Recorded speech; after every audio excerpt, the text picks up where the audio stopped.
Hi HR Nation, it's Chris Rainey. Welcome to HR Leaders, the show where we interview today's most successful and innovative HR practitioners 5 days a week. Today we have a very special guest, someone I've wanted to speak to for a very long time. We're joined by Suzanne Lucas. Suzanne is a freelance writer, speaker that focuses on HR and business. Suzanne, welcome to the show. Thanks for having me. Suzanne, fill in the gaps. Tell our listeners a little bit more about yourself and your journey. Well, I started out in HR kind of accidentally because my degrees are in political science, and you may have never seen a health wanted political science needed sign. So yeah. So after finishing a master's degree, I wanted to figure out what I wanted to do with my life. And I realized I wanted to train people. And where are trainers? Well, I thought they're in HR. So that's how I landed in HR. As I was in search of a training job, but I got my HR job because I could do statistics and nobody else could. So I spent about 10 years in corporate HR, most of it in pharma, doing a little bit of training, but I did a lot more statistics than I ever did training. And then about 9 years ago, our family moved to Switzerland, and I switched to writing about HR rather than being a day-to-day practitioner. So that's how I ended up where I am today. Fantastic. So it seems like you were quite ahead of the curve then on the statistics side. So I can imagine back then there weren't many people that were sort of looking in that area, right? There weren't. And when I got hired, my boss flat out told me that the only reason why he hired me is because I was the only person that he could find in the entire city. Really? I'm not surprised. Knew anything about statistics. I was like, thanks for the vote of confidence. Yeah. But I was, and it was a brand new field. This was in 1999, so it was a brand new field in HR. People were just implementing HRISs, and data was just becoming a thing. So yeah, I started right at the beginning of that.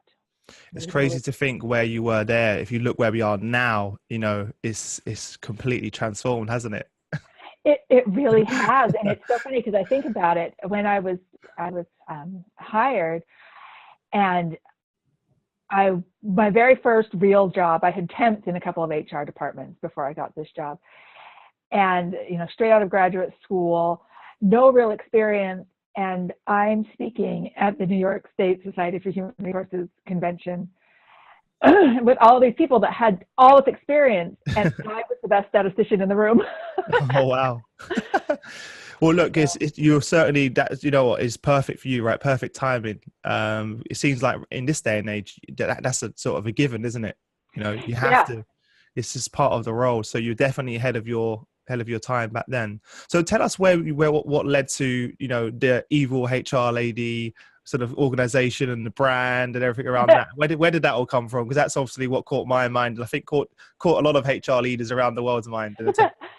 Well, I've always liked writing, and I've always liked advice columnists, and I grew up reading Dear Abby and Ann Landers every day as a child in newspaper, and I wanted to be an advice columnist. And there was this newfangled thing, I'm so old, of these blogs. And I said to myself, well, there's no reason I can't be an advice columnist. I'm going to do that. And so I thought about a good name. I didn't want to be under my own name. I was anonymous for a while because I was still working for a very large, very conservative pharmaceutical company, and I knew that wouldn't go over well. So I wanted to be anonymous. And I thought, what represents HR? Well, nobody likes HR. They always complain about it. Everybody thinks that their HR management is evil. So I picked the name Evil HR Lady, and it sticks. And I kind of still fit in that thing because I will give advice straight out. I'll tell you when you're being dumb. I'll tell you when other people are being dumb, and people a lot of times take that kind of personally. But I feel like if you're going to come and ask for somebody's help to understand something, it doesn't do much good for me to be, oh, well, maybe. So I'll just say it straight out. That's a bad choice. But also, I think people appreciate that honesty. Oh, I You know, think that they that's the do whole, too. that's, yeah, I think that's what, it's not, the most difficult conversations are the ones that are most important to have, right? Right, and it is difficult for people to really deal with their employees and to deal with their managers and to come to decisions about things. And I try to help by saying, this is what the deal is. And one of the things that I really specialize in is explaining what other people are thinking, because a lot of what happens in HR, employees see it as this black box. Something goes in and then it comes out and we don't know what happened in that black box. But I really focused on explaining what goes on, why are they thinking that way, and why this decision makes sense. It may not be a nice decision, it may not be a good decision, but here's the logic behind why someone would make this decision. Mm-hmm. So where we are now in your career, what would you say is your area of expertise? Well, it's kind of funny because I live in Europe, but one of my strongest area of expertise is human resources and employment law in the United States. So it kind of makes me not quite as marketable We've where got I the live. internet now. We've got the internet. You're fine. We've got virtual calls. You're okay. Exactly. So that's one area that I really focus on. And again, that comes with the explaining things. I just wrote an article today about Kevin Spacey being fired from House of Cards, and why that firing may not be legal because of his contract.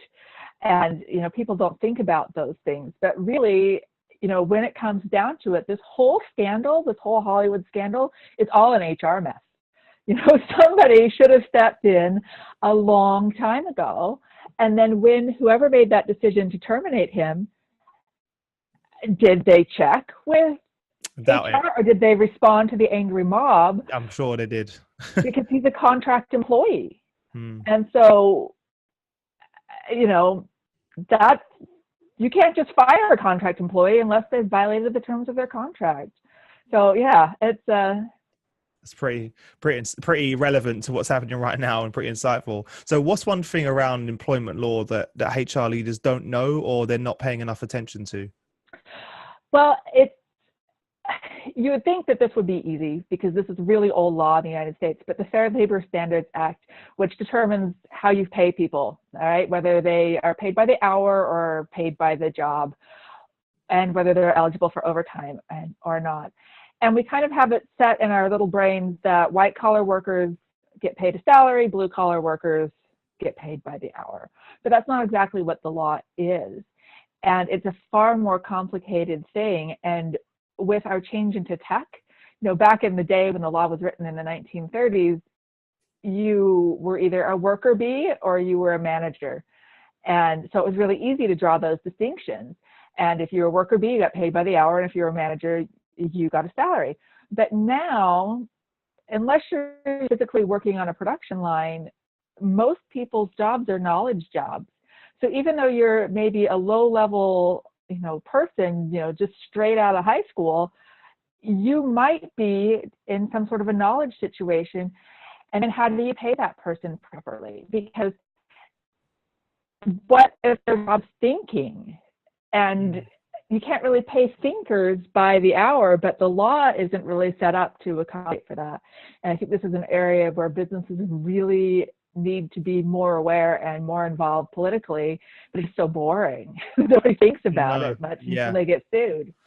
So what steps do HR leaders need to take then to make sure that they're prepared for this?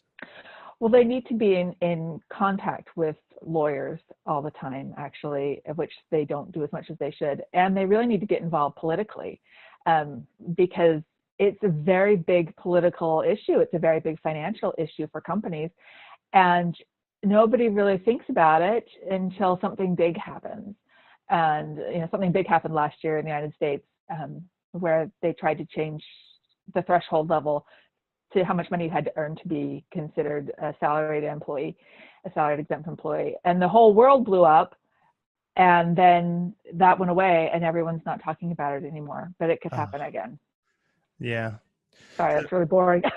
No, of course, but it's the things like this that people don't pay attention to until it's too late.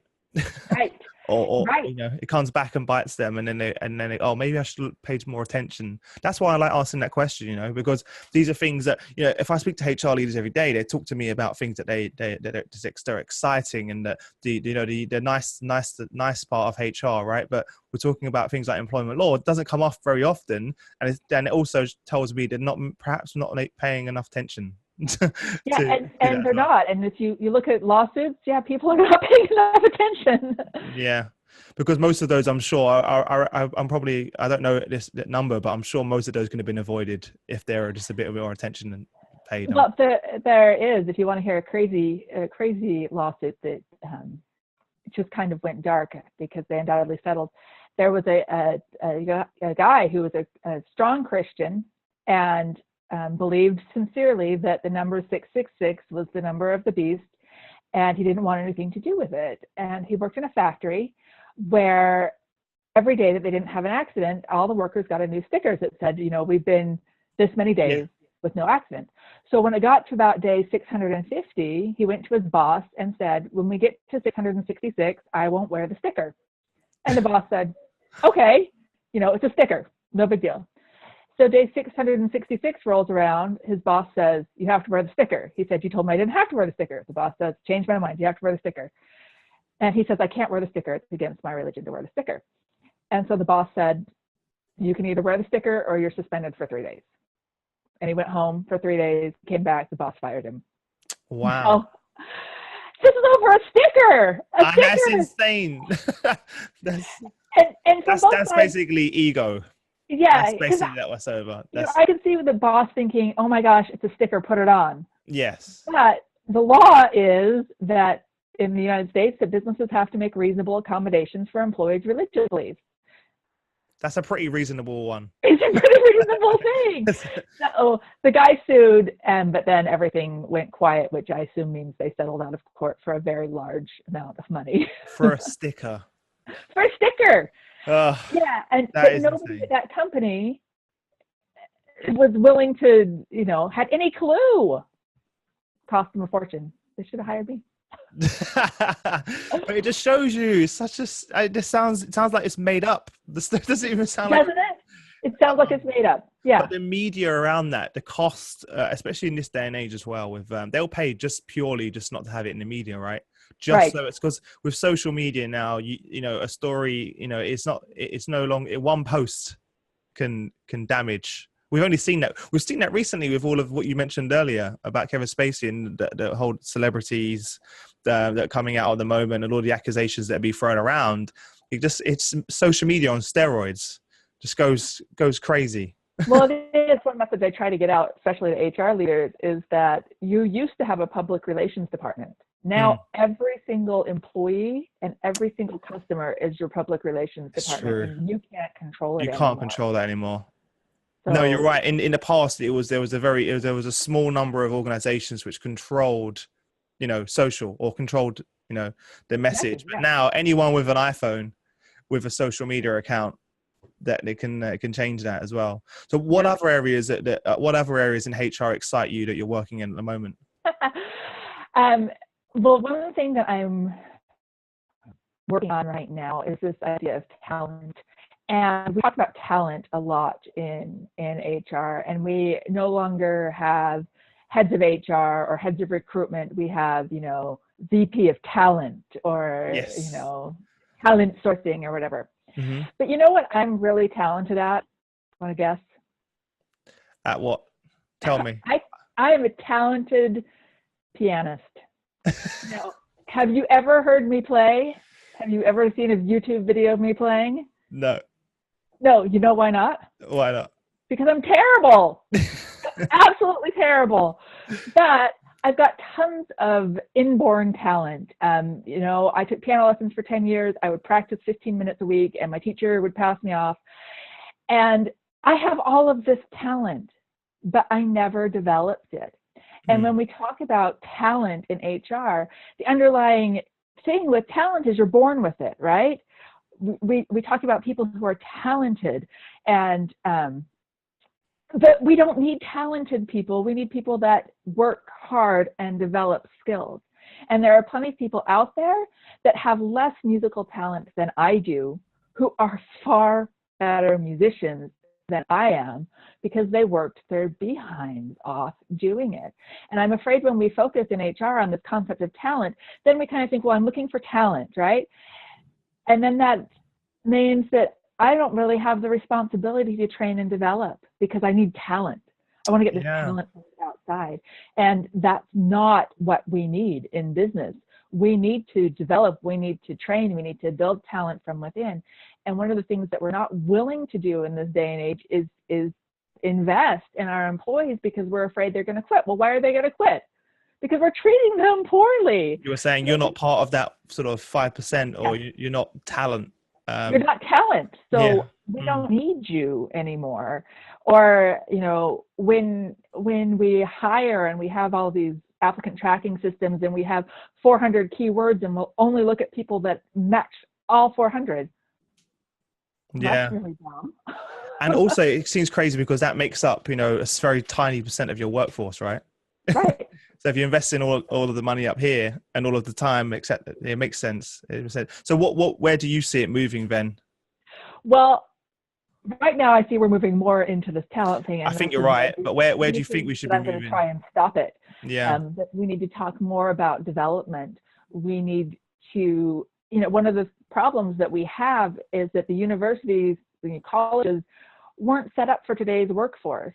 And we have this belief that you go to college so you can get a job, right? But they're preparing you to go down this path. We want you on this path. Well, the businesses are going to have to make up for it. And until we're really willing to acknowledge that and acknowledge our responsibility, that if we want good workers, we're going to have to train and develop. And yeah, there's raw talent out there, but being talented doesn't mean you're going to be a successful employee. And, you know, just the same way that I have musical talent, but I'm a terrible pianist. Mm-hmm. So, yeah, I've seen it on my own teams as well. You know, we had sort of rock star talent on the team, but then you have the guy sitting next to him that may not be as talented, but works so hard that they make up for that and actually deliver the same results. So you do have people with some natural, for example, I worked obviously predominantly in sales. So we had the guys that were very natural, so very personable, everything that you'd sort of need to engage clients and communicate your value proposition. Very, very. And then you had the guys who were less confident and perhaps didn't have those communication skills, but worked very hard to develop themselves and found other ways to achieve the same results. But by me developing them, me putting time into them as well. And at the end of the day, you know, I can't have 15 people on my team and rely on 2 people, because if those 2 people leave, and that's where organizations fall short.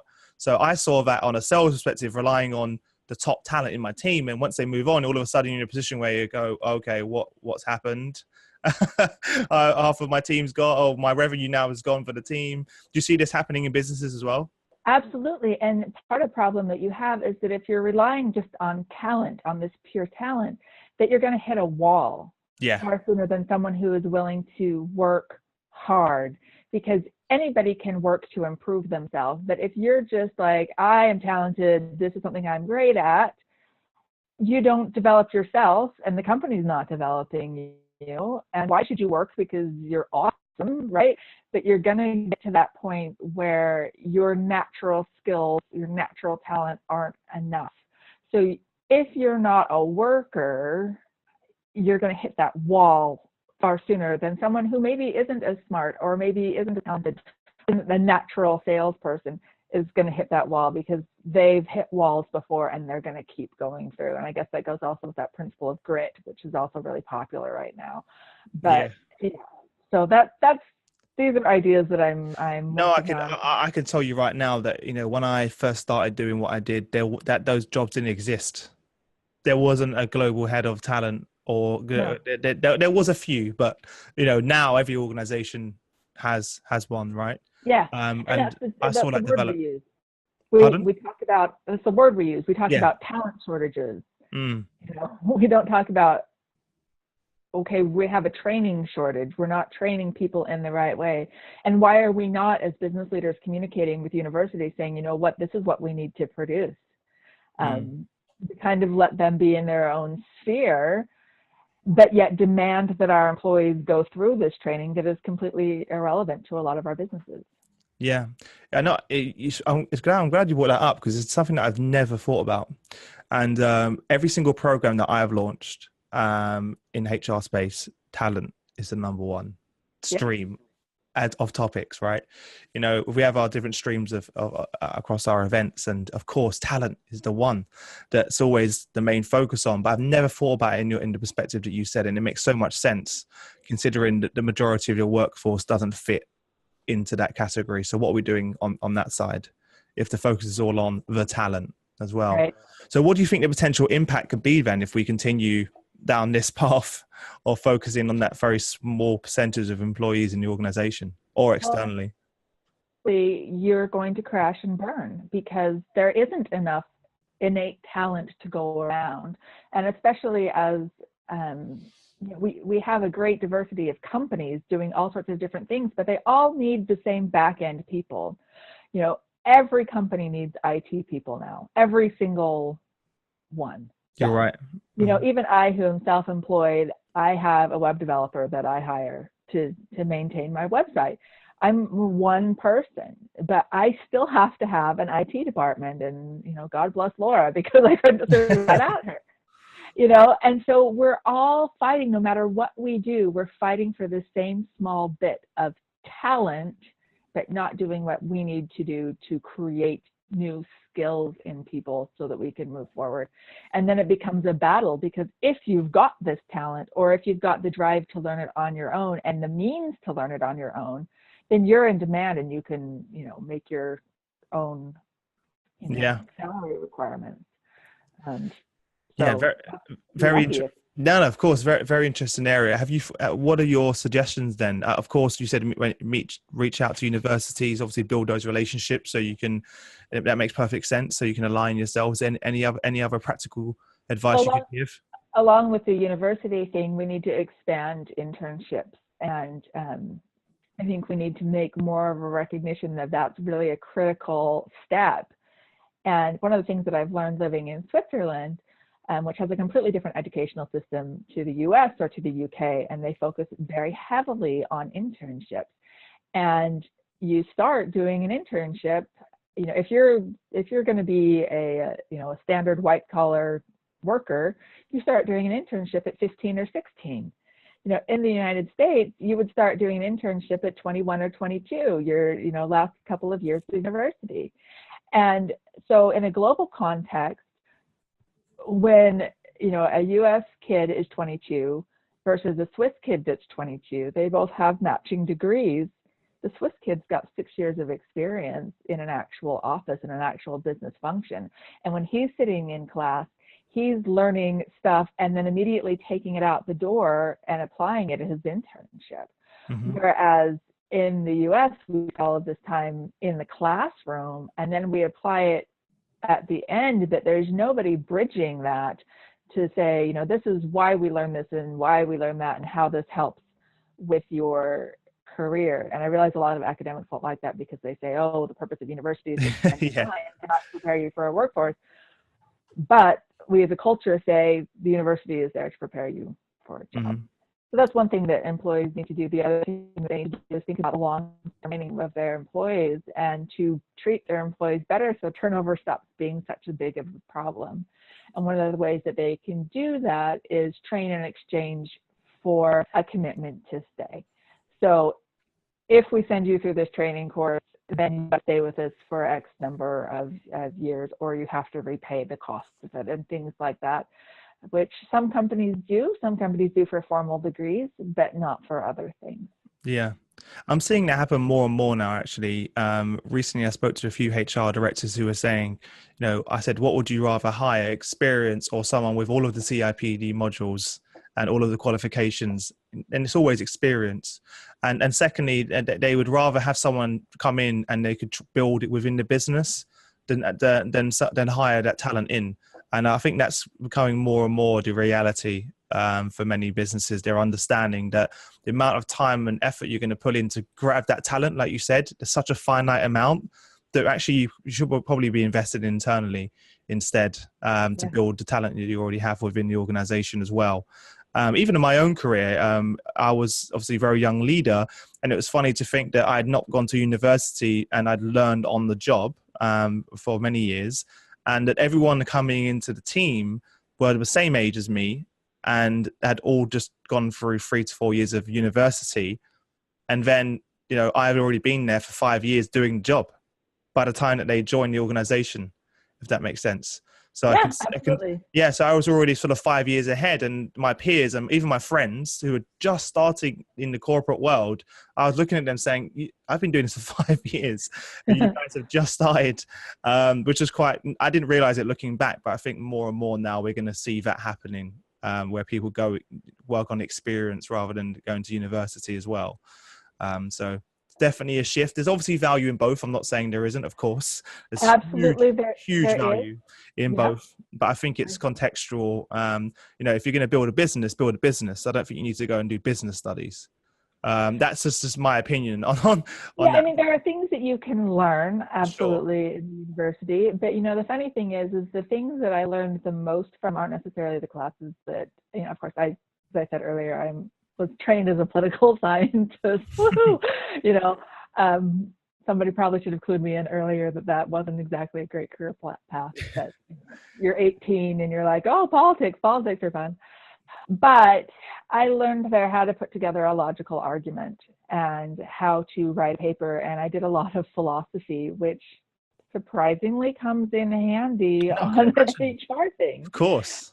So, I mean, absolutely, I'm not downplaying the value of university education, but I'm also not downplaying the value of day-to-day experience. And companies need to wake up to that, especially in the US, where people are going into hundreds of thousands of dollars worth of debt to get this degree. That means what? That they have a degree. It wasn't how it used to be, where you had a degree and that sort of automatically qualified you for this percentage of jobs that were available in these great organizations.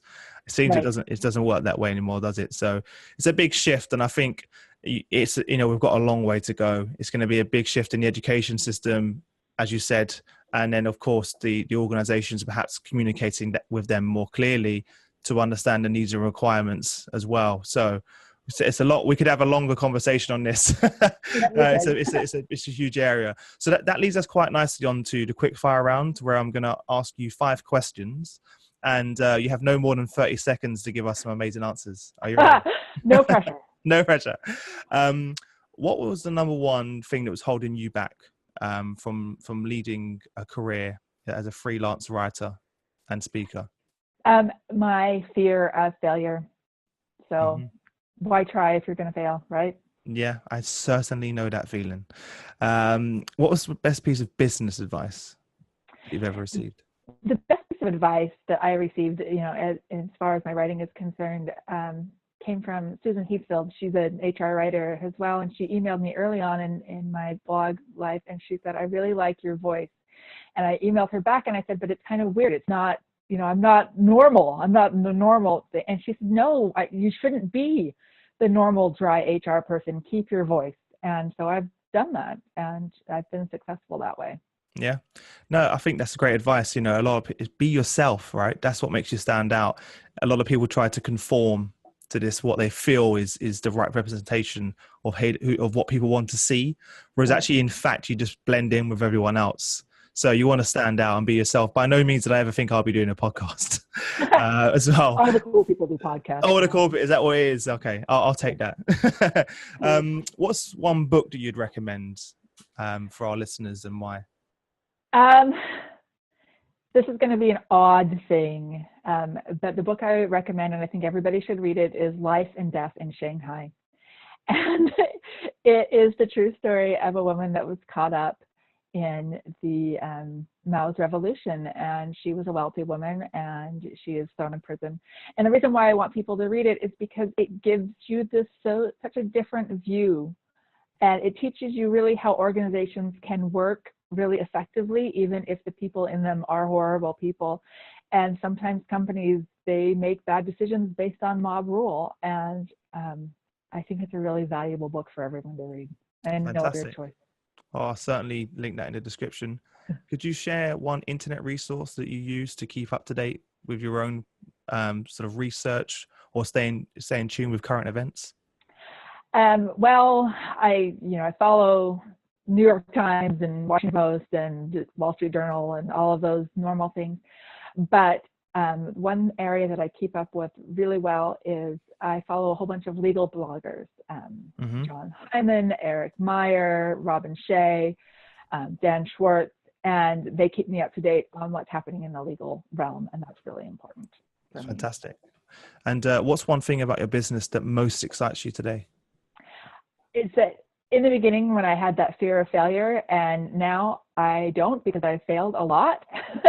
And now I know have to. So I've made huge mistakes, and I'm not scared of those mistakes anymore. And I'm looking forward to new and exciting things and meeting new people and developing new ideas. And it's awesome. Fantastic. Well, look, you've given us some great actionable advice. So thank you very much for sharing that with our audience. So thank you for that. Give our listeners one parting piece of guidance and also the best way to get in contact with you if they wish to do so or find you. Well, my parting advice, I don't know, is when in doubt, be kind. And you can avoid a lot of problems within human resources if you approach things from kindness. And a lot of laws, actually, you will be in compliance with if you go on the kind route. So that's my overall advice. And you can find me at www.evilhrlady.org, or you can just Google Evil HR Lady and I'll pop up. I can't wait for everyone to be Googling Evil HR Lady. That's going to be great. That's awesome. Well, thank you very much for that. I really appreciate you joining us on the show. Guys, head over to hrleaders.com.